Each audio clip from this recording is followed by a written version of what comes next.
Welcome to day 3 of egg hatching, guys.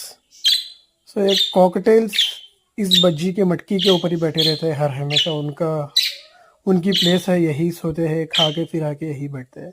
सो अब तक हमारे 2 ही बच्चे हैच हुए थे और बाकी के 3 अंडे ऐसे ही थे। सो मैंने चेक भी नहीं किया कि वो अंडे अच्छे हैं या ख़राब हो गए। 3 दिन में 2 बच्चे हैच हो गए। 3 या 4 डेज हो गए, मैंने ऑब्ज़र्व नहीं किया। सो अभी देखते हैं कितने दिनों में बाकी के बच्चे भी बाहर आएंगे या आ पाएंगे या नहीं। सो ये मदर बज्जी है इनकी, अभी अंदर जाएगी और बच्चों के ऊपर बैठ जाएगी और बच्चों को भी सेव करेगी और अंडों को भी सेकती रहेगी। देखते हैं बाकी के अंडों में से बच्चे आते हैं या नहीं। सो आज ही मैंने कैल्शियम ब्लॉक भी लगाया अपने केज में। कैल्शियम ब्लॉक भी खाने लगे ये लोग, क्योंकि कैल्शियम ब्लॉक बहुत दिनों बाद मैंने प्रोवाइड किया इनको। सो मिलते हैं अगले वीडियो में। चैनल को सब्सक्राइब कीजिए और वीडियो को लाइक ज़रूर